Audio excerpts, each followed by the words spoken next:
Simply Scuba presents the Deco Stop podcast. Hi everybody and welcome to the Deco Stop podcast. I'm Mark. I'm joined as ever with my wonderful co-host Sean. What up, dudes? How's it going? I've got that Saturday feeling, even though we're recording this on a Thursday. Yeah. Don't let them peek behind the curtain. We're coming to you live on Thursday. Yes, recorded live.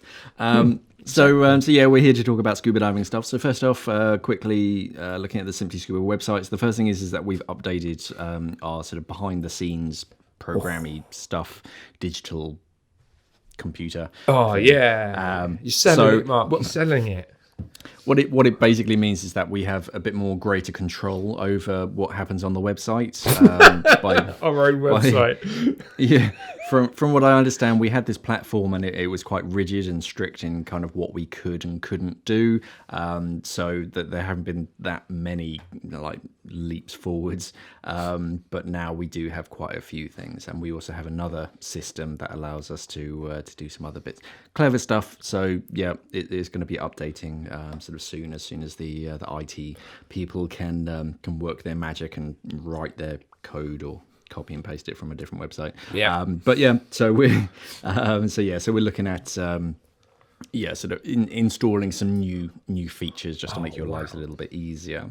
And that kind of does it rolls have quite nicely. I was going to say, does it have an MP3 player on the home bar so then you can play music? Because I miss that from websites, or automatically playing the top 40 as soon as you log in. You go onto a website and music starts playing. I really do miss. I miss the old internet. It was so and cool. Like custom cursors. You'll move your cursor and like a string of bubbles would follow it. Brilliant. Yes. Oh, what was it? Oh, I've forgotten. Was it MySpace where you could set all that up?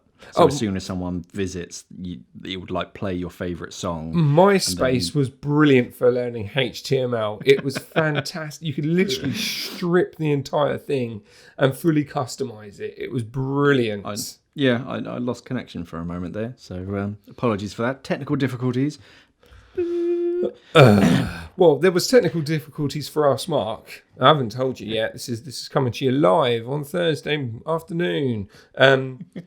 My audio really messed up, so it's got the audio from the camera. So if you listen to Ask Mark, I might sound a bit echoey, so my bad. I was looking. That's what. Yeah, exactly. Anyway, yeah. Sorry. Yeah, carry on. So MySpace. Yeah, you really shoehorned into my segue there, going from updates to the website, and that sort of segues into the Green Initiative section, and that's basically one of the things that we're looking to install, and it's on a handful of products at the moment, but going forwards, there's going to be a dedicated icon on key items if they contain sort of recycled content or sort of eco-friendly attributes to them, just so that you can be a bit more kind of clued up.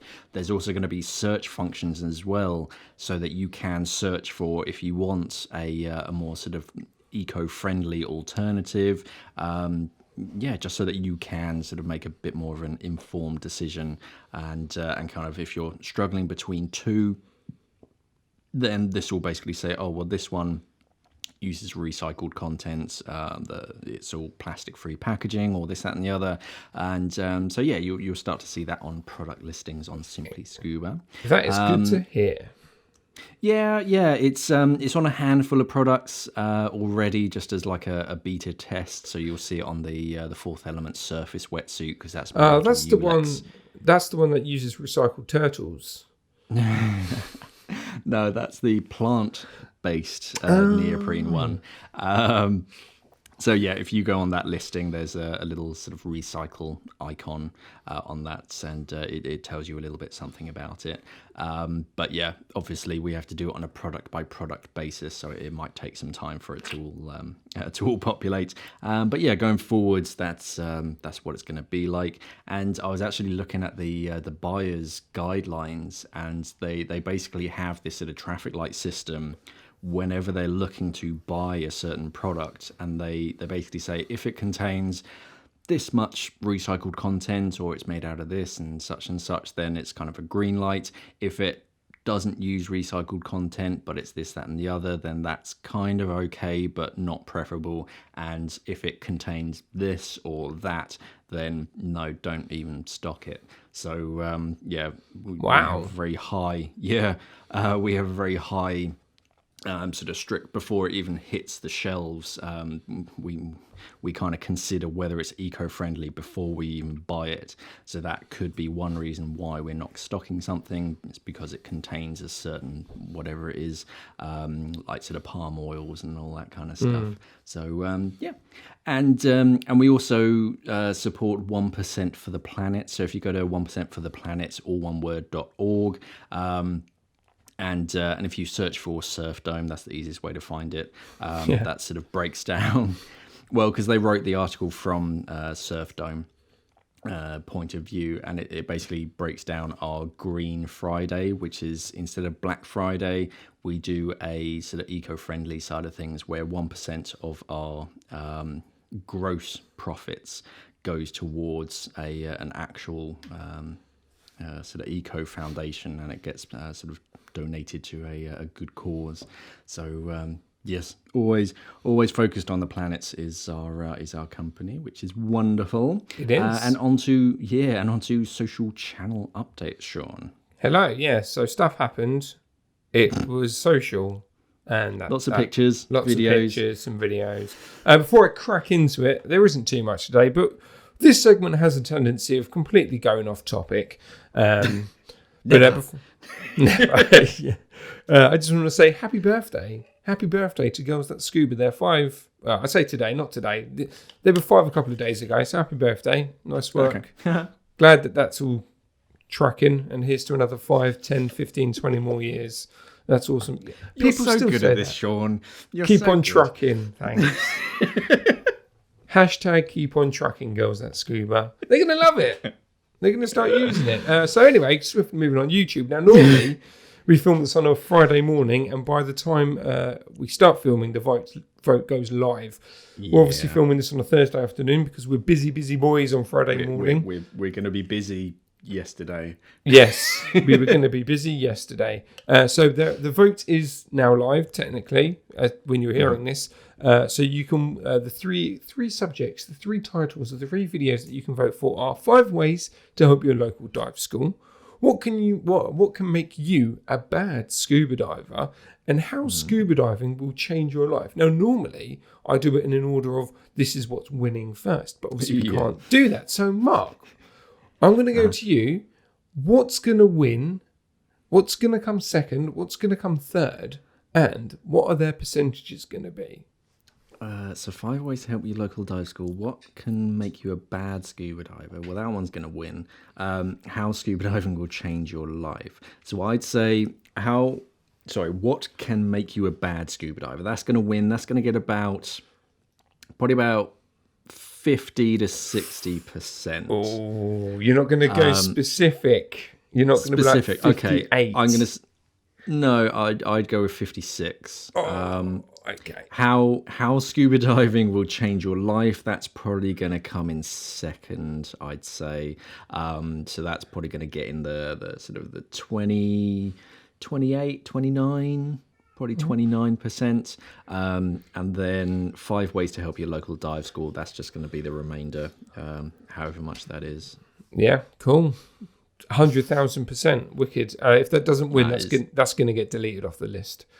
Because if you haven't guessed, guys, those 3 videos, they're all offcuts. They're off the they're not the Cinderellas. They're the ugly sisters of the votes. No one wants them, so I've just shoved all through. Yeah, they're the bridesmaids of the vote. So I've just shoved them all together. So probably whatever 2 don't go through, they'll probably get deleted off the list. Woo! Some people want to hear them, but not enough. Well, yeah, I do appreciate all the comments on the votes. They're saying just do all 3, and I'm like, yeah, but that's not the point of the vote. That's the whole do all 3. It's what the majority of people. Yeah. We're a democracy. We are a democracy.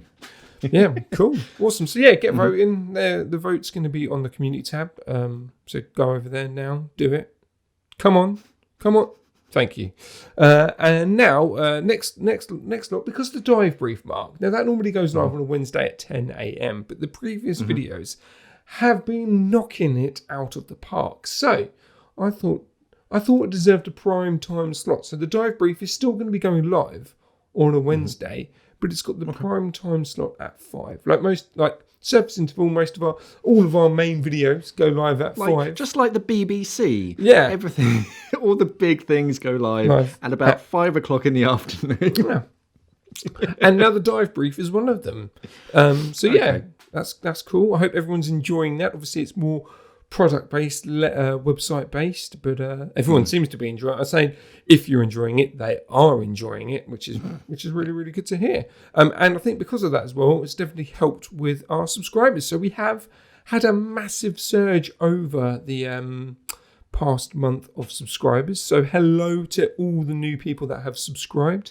Welcome to the channel. Or if you unsubscribed, obviously when we went a bit AWOL, or not AWOL, when we stopped, obviously when we weren't too sure what was going on, and you've come back. Welcome back. Thank you. As of recording, I probably shouldn't say this, but you never know. We've just hit 81,000 subscribers on YouTube. So thank you everyone who's subscribing. And I think again, I think the dive brief, the popularity of the dive brief has definitely helped that out. I think our season is now starting. What a lot of people maybe don't realise is that our channel is seasonal. It wasn't meant to be seasonal, but it is seasonal. And it has been a little bit delayed, which is obviously going to happen because of what's going on within the company that own us, because obviously we're a new company. We're still getting brands coming on board and new stock coming in. And also as well, we've only just really been properly allowed to go scuba diving, or people are now booking, holidays and stuff, aren't they? When they get the double jab, and, with the amber lists like Egypt and stuff, you won't have to self-isolate when you get back. So basically more people are going diving, which then has kicked off our season. That wasn't always the way. I did my plan for 2020 was to get rid of this seasonal stuff. That was working. I think I've explained it before, though. Obviously, that did not happen. But I just want to say hello. Thank you to everyone who is subscribing, who's sticking by us in, I'd say, tough times. Yeah, they're still here listening to us waffle on. Or say mainly us, you, Mark, unless they just listen to the Deco Stop podcast on YouTube, which no one does. But that's another story. Anyway, Instagram. Yeah, let's go straight there. We've had another subscriber boom due to the reposting. So obviously, if you didn't listen to last week's episode, we are starting to repost your videos and images. So if you want us to repost your image and share it on our platform for all the Simply Scuba family to see, just use the hashtag simplyscuba, and then we will feature your video / picture, as long as it's to do with scuba diving. Nothing else, guys. Nothing else. We're opening those floodgates. Yes. But we'll feature it on our channel, and it seems to be working, which is really, really good. So thank you to everyone who's doing that. And lastly, podcast. Obviously, just please keep rating us. Please keep leaving reviews, especially on Apple Podcasts. They are doing really, really well. Since we've started, obviously, mentioning, people following and subscribing to us, funnily enough, people are following, rating, and subscribing to us. So basically, keep it up. If we can hone in the Apple Podcast, though, that would be amazing. To everyone who's left a review on there already, fantastic. Thank you. And if you are listening to us on Apple Podcast, if you can, even if you just hit the rating, you don't even need to leave a comment. That would be fantastic. And another shout out. Thank you to the Big Scuba podcast. Now, basically, no one touches the Simply Scuba Instagram account over the weekends because myself and Mark work Monday to Friday. Those guys put a story, or they mentioned us in something over on their Instagram page. We got the notice on Monday, but obviously in stories, that's only up for like 24 hours, so we didn't see it. So Thank you for mentioning us, unless they slated us, which is rude. How dare you? Or if you showed us some love, thank you very much. So Thank you. either one. How dare you? Or we love you. Thank you. Pick one. But yeah. It wasn't our intention to ignore if we could, because I like to reshare stories. I like doing that. I'm very social on the Simply Scuba Instagram. I like doing that. So guys, if you do it again, Big Scuba Podcast, if you are listening, do it at the week and then we can repost it. Yeah. And maybe, you know what? Maybe we can do a collab of scuba diving. Well, to be fair, they're a lot more fine-tuned than what we are in the scuba diving podcast world. We just put the mic on and talk about, I don't know, Jumanji and maybe with a little bit of scuba diving. But yeah, that's it. Social done. Everything is going on the up and up. And the Big Scuba Podcast, you guys are awesome for mentioning us. Or if you slated us, how dare you? Goodbye. So on to just interesting news stories that piqued my interest this week. So the first one comes from Key West, Florida, and treasure divers have struck gold and silver as well. So they're looking from a very sought after shipwreck called was it Nuestra Señora de Atocha. So this is a Spanish galleon, which is like 1622 or something. If you translate that it actually into English, it's known as Dave's boat. No, Señora, I'm guessing is woman. It's not. It's Dave's boat. It's Dave's boat.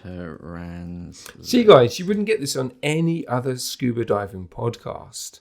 You're welcome. Our Lady of Atocha or Atoha. Yeah. Atocha. I don't know. Yeah. Dave's boat. So anyway, so this sunk Did it? A few years ago. Yeah. It was in a hurricane. And people have been sort of finding like scraps and a few bits and bobs sort of here and there. I don't think anything has been found in about the past 20 years or something. I think someone found like a huge like amount. And then we haven't really found anything else in the surrounding area for about 20 years. But the other day, when was it, July 16th, they were digging away, sort of looking for stuff. They managed to find a gold coin that was like brand spanking new, because gold, of course, doesn't react, so it's still very, very shiny. They also found a couple silver coins, but of course, silver does react with the salt water. So that was all encrusted, but yeah, they're gonna electrolysis and clever stuff to basically remove all of this. Seal it bang, and a Brillo pad. An old toothbrush to get it back to sort of what it was. But yeah, so they're back in 1985. They were donned the Golden Crew. They discovered $400 million worth of the Atocha treasure. Back in the 80s. So they get to keep this. Because in the UK, you have to give it away, don't you? You can't keep it. It's really dodgy. Depends. You have to declare it. Yeah, you have to declare it to the receiver. Was it receiver of shipwrecks or something? And you basically have to make sure that either no one owns it, no one sort of claims ownership of it, like where it was located, all of this kind of stuff, and it has to go through the receiver to basically make sure that yes, this is yours. It depends where they found it and what the shipwreck was. But, cool. Yeah, it's worth it if you do find something. Yeah. Staying, I think, around Florida. This is a news story. Experts are basically warning people basically not to feed wild dolphins. Social media videos have been sort of circulating where people are feeding them like cheesy puffs and stuff. And they're basically, scientists are saying, well, first of all, it's not their natural diet. Not good for them. But also you could face, I think it's like $100,000 fine and a year in jail per violation if you're caught harassing, hunting, killing, or feeding wild dolphins. So don't do it, and especially don't film yourself doing it. But it's better to just not do it, because it kind of encourages the dolphins. They're naturally friendly anyway. They're inquisitive, so they come up to you. And if they expect food to be given away for free when they just swim up to a boat, they're going to try and do it to every boat. They're going to end up getting hurt. They're going to sort of not bother hunting and doing all their normal natural behaviors because they think they're just going to get a free meal. So don't feed them, just kind of see them, take a picture, wave at them, but try not to interact with them sort of if you can, and especially don't throw packets of crisps at them. So what if the cheese puffs are organic? No, still not really in their natural diet, is it? Just ruin all the fun, don't you? Naturally occurring cheesy puffs. Anyway, the British Royal Marines have been testing out a new underwater drone that was designed by Animal Dynamics, which is a British-based like robotics, Oxford-based Animals Dynamics, who specialise in the development of civilian and military drones that mimic wildlife. So it's basically almost the size of a devil ray, I suppose. It's about 1 metre long and about 1.2 metres wide. And it's basically a drone, but instead of using propellers, which are quite noisy and distinctive, it uses 3D printed wings that flap like a manta ray. That way it can basically sneak into areas. And kill us all. Well, that it could head down that direction. Undetected, because if you're listening out for propellers and the usual things of like submarines and drones and stuff, you're not really going to notice anything, and it's relatively small. It could just be overlooked on sonar and that kind of thing, and it can just sort of sneak in, do its thing, do some reconnaissance, and then sort of sneak back. But they're also looking to fit different kinds of like sensors and cameras and things. And there was a Navy source told the Times, fundamentally this is quiet, silent and less detectable. It gives you an option to put a sensor package on it, either something underneath it, or you could put a weapon on it. Yeah. You could also put a camera in it. Yeah. I've got this manta ray with a Gatling gun. Yeah, what? No, it's like, no. So that's quite interesting that they're going down. It's interesting. I didn't say it was necessarily good. But also we could be seeing these in our own waters, actually protecting shipwrecks. Because the first Sea Lord of the Royal Navy, sounds like something from Avatar: The Last Airbender, the first Sea Lord. I am the first Sea Lord. Or Aquaman. Yeah. Just call him Aquaman. All right, Aquaman. Where's your trident? So he's been basically saying that a lot of the shipwrecks, especially Second World War shipwrecks, have been plundered for their metal. Not necessarily like sort of treasured items or something, literally just scrap metal. I was going to say scrap for gold, scrap for cash. Kind of. Scrap for cash.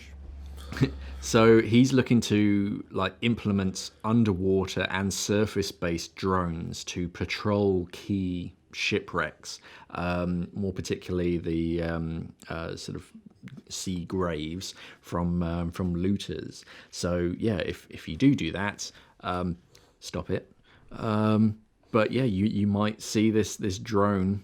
I don't know whether they're just going to like monitor, and if they notice some disturbance or something, then the Royal Navy sort of turns up. But yeah, that'll be quite interesting. If you are a looter, hang around a bit more, and if you see one, try and loot that. That would be funny. That would backfire. Yeah, I think they've spent just on that like sea manta. It was like £100,000 has been like invested in it already, just for the testing. Don't we pay for that? Yeah, in a sense, yeah. Well, then I want a weekend with that thing just to play around with it. I own part of it, like a timeshare. Yeah. There's also the Mad Fox, which is an uncrewed surface vessel. It's like a drone shaped like a speedboat, and yeah, it's just an unmanned autonomous boat that's being trialed. That will just sort of be out and about, and it will be able to like control swarms of these drones. So, and kill us all. Yeah, we're getting into the future warfare kind of side of things. Staying with digital, but less Deafy, dangerous stuff. War.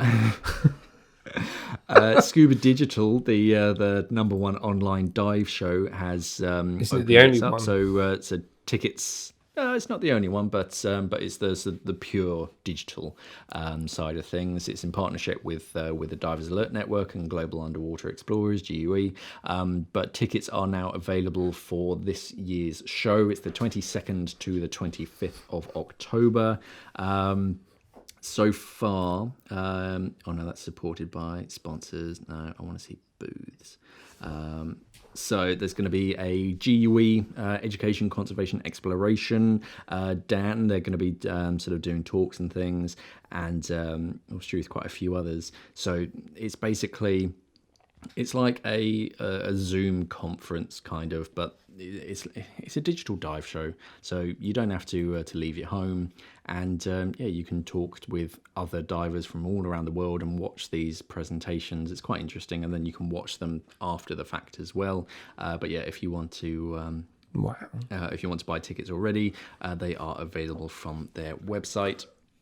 And finally, we're talking about the T25. It's Atomic Aquatics. Atomic Aquatics 25th anniversary. So they're bringing out a limited edition regulator. It's basically the T3, but they've upgraded it. They've given it a DLC, a diamond-like coating. They've given it downloadable content. Fantastic. Yeah, DLC. So it's made out of all the first stage, and all the metal parts of the first and second stage have been milled out of a single billet of titanium, and then the titanium has been where is it? Basically, it's got this finish to it on the outside, which one makes it super hard. That's why they call it diamond-like harness. But as a byproduct, it has this like rainbow effect. You know, when you anodized titanium, it kind of has that rainbow effect, and as you twist it, it kind of changes color. Yeah, in the biking industry, we call it oil slick. Yeah, and because of the way they do it, no two are going to be exactly the same.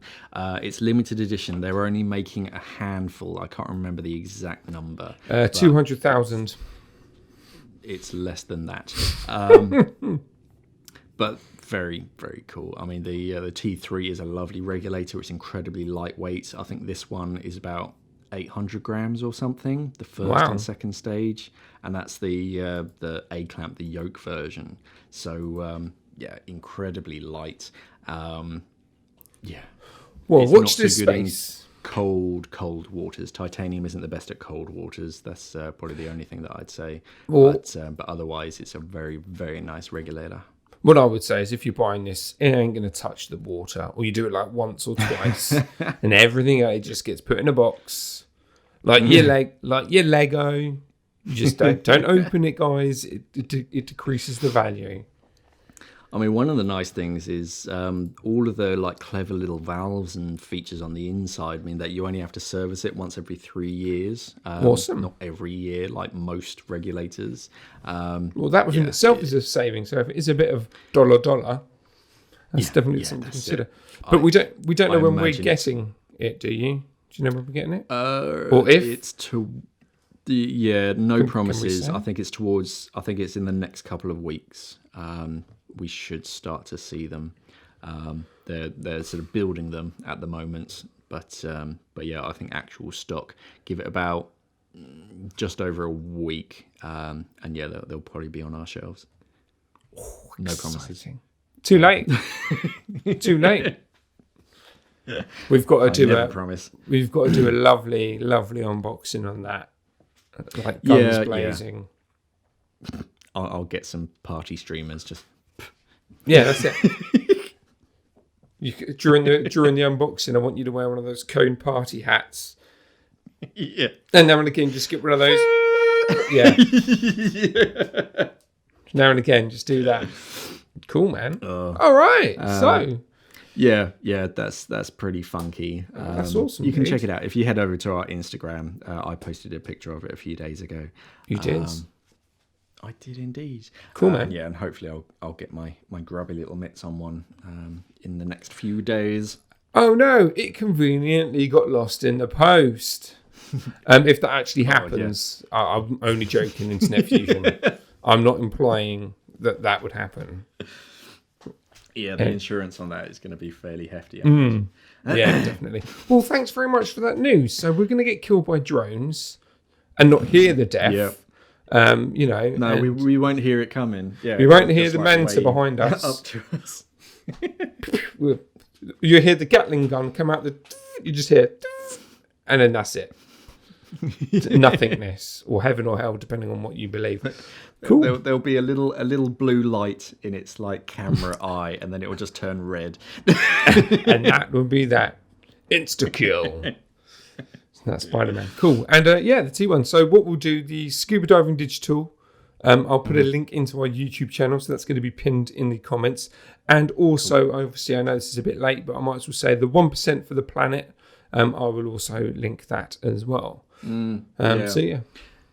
Yeah, because they, instead of just being like this like greenwashing company, it's like, oh yeah, we just sort of pay for our carbon offset and all this stuff. No, actually money goes towards like proper communities that need it, or like proper environmental foundations. Yeah. So yeah, it's a very open. They're like, right, this is where the money goes, this is who it's for, and in a lot of cases you can just like bypass them completely and donate directly to certain charities. Yeah. So yeah, they're definitely worth checking out. Definitely. And on that subject, don't forget, guys, we are the most eco-friendly warehouse in the UK. I think we are the most eco-friendly warehouse in the UK. Definitely in Europe as well. And I think we're probably at least top 5, maybe even top 3 in the world. Not bragging, but that is 100% fact. 100%. Anyway, swiftly moving on, Marky Mark. So, what is your product of the week? So my product of the week is the Aqualung Storm fins. Ooh. So these were kind of the fins that like slipped in under the radar, but when you actually get your hands on a pair, they're actually really cool. So they're an open heel, bungee heel set of fins. So that ticks a lot of boxes, but they're more designed for barefoot diving. So just sort of snorkeling and chilled out warm water diving. They're incredibly small, but the power that you get from them is very, very impressive. Because they have that adjustable bungee heel strap, it's really quick and easy just to slip them on. And it kind of adjusts to different feet shapes and sizes, whereas a full foot fin can kind of rub depending on your foot shape. And because they do like a range of sizes, if you're at the upper end, then everything's quite tight and it can be quite uncomfortable. If you're at the lower end, then it kind of rubs and kind of wiggles around. Whereas with a spring heel strap and an open heel, it kind of holds it in the right position. Because it's pretty small, it means that you can just stow it in a rucksack. You don't have these huge clunky fins just dragging around, but they're also very light as well. But they do still have a decent amount of power in them because they're a relatively stiff blade. So short blade, but stiff, means that you're still using a fair amount of energy, but you're still getting that propulsion in the water. So if you're going on your holidays or something, you're diving, sort of, you just want to snorkel around at home or something, just slowly get back into the water, then yeah, the Aqualung Storm fins are definitely worth checking out. And they're coming in lots of funky colours as well, which is pretty cool. And because it's that like single piece of monoprene, it's double tough as well. There's no like joins or hinges or something that can be a weak point in the fin. Cool. And where are they available? Where can you buy them? You can buy them from simplyscuba.com. There's going to be a link down in the description below that will tell you all about them. Yeah, lots of different colours. That's what I quite like about them nowadays. Instead of just being like, oh, it comes in black, you get like raspberry and like sea foam blue and all these kind of colours. Yeah. So yeah. Yes. Lush. Cool. Excellent. Nice. Right. So let's move on to the question of the week. So with the world going to hell, basically, and even though we're all trying our best to curb climate change, we all know that no more plastic straws. It's gonna happen. It's inevitable that we are going to warm this planet up by 1.5 degrees. It's gonna happen no matter what happens. So I say partly, it is a serious question. So obviously coral reefs, mate, they're taking the brunt of it. Coral reefs, I know there's thousands upon thousands of people trying to grow them or are growing them, which is fantastic. There's lots of coral reef protection agencies and people putting coral reefs where there weren't before, trying to grow them back, which is fantastic. But the issue is coral reefs take years. And I say years, hundreds of years to grow. So, are coral reefs and obviously reef systems, are they just doomed? I mean, not to say that we shouldn't be looking into them and that we shouldn't stop we need to make reef systems and we need to make reef systems that exist healthier. But is it not worth it? But is it gonna? I mean, it will help future generations, but is it going to? Is it too late? Basically, I think for some reefs, yes. I think what we need to be doing is, instead of restoring reefs back to what they were 20 years ago, we need to be building new reefs for what they need to be 20 years from now. Ooh. And I was reading a news article, and it was looking at the Red Sea, because places like the Great Barrier Reef suffering, that's there's like record levels of bleaching, and it's getting to the point where there's no real sort of coming back because they are losing a lot of coral out there. But when you look at the Red Sea, especially in the north, it's kind of thriving and it's doing really well, and that's attracted the attention of researchers, and they're trying to work out why. They've been analyzing and testing different corals from the area, and whereas most coral, if you raise the water temperature by 1 degree Celsius for longer than a week, I think there's like a 7-day rule, it tends to kill it. So the polyps die inside of it, it bleaches, and the entire coral dies. But with corals in the Red Sea, because of the way that they grew and the way that the Red Sea was formed a few 100,000 years ago, whenever it was, they are much more not desensitized to temperatures, but they can cope with higher temperatures. I think they said that some of the coral, it could survive a 7-degree increase in water temperature and keep going, because the Red Sea is relatively young. And it was only after, I think, like the last ice age or something, when all of that ice melted, it raised sea levels and it sort of flooded the Red Sea. And with that, coral from the south then migrated up. So it was kind of used to the warmer temperatures nearer the equator, but now because it's moving up north, it's kind of like, oh, okay, yeah, the water's a bit cooler, but I can still take that like sort of hot stuff. So what researchers around there are looking to do is to like almost cross-pollinate, sort of interbreed these corals and migrate them to other warmer areas, because they can take it, so that at least there is some coral growth in those areas. And I think that's kind of the situation that we have to deal with going forwards. There's no doubt it's one, because there's no money in it. Jeff Bezos doesn't care about coral bleaching and all that kind of stuff because there's no money in it. So it's not going to change. We're still going to be sort of heading in this direction. There was something in the news I was listening to the other day, basically saying that scientists are saying, okay, we need to set these new guidelines because not enough people are reducing their carbon emissions. Ooh. So we need to set these new, more stricter guidelines. We have to reduce it by 45% in the next 5 years or something. I can't remember the exact numbers.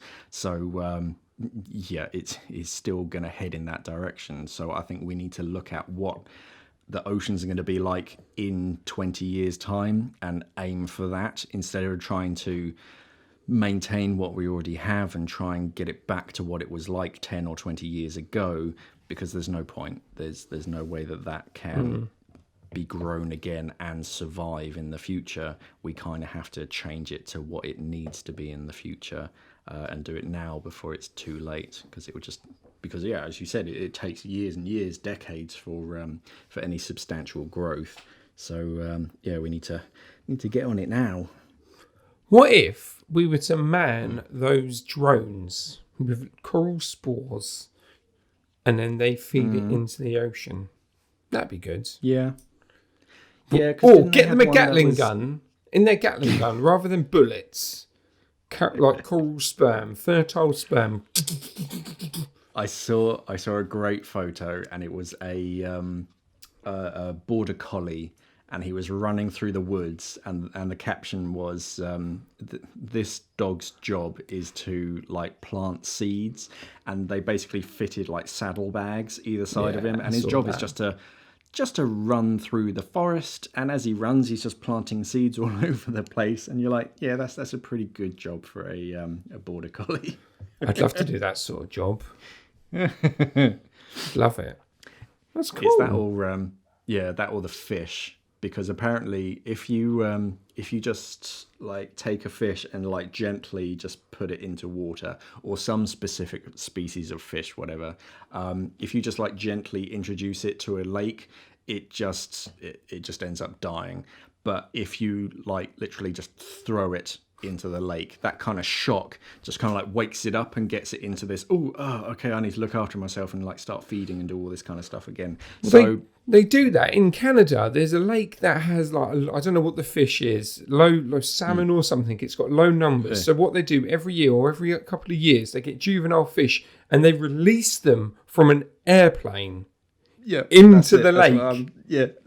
It's just like, but yeah, it's literally they airdrop fish. Yeah, but instantly their instincts kick in. And it's just like, right, I've got to survive. What just happened? Yep.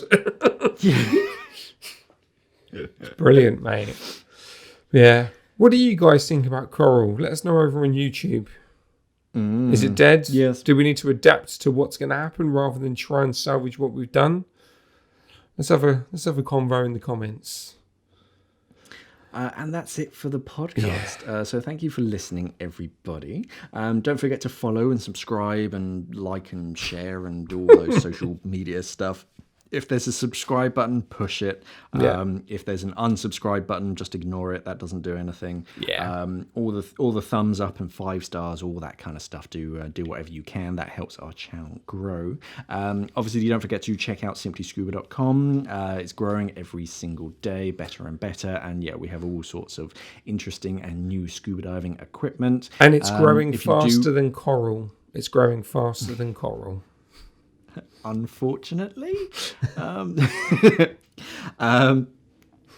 So if you do want to buy something expensive like the new T25 regulator, but it is quite expensive, we always have the 0% finance option called Klarna. It could be £10, Mark.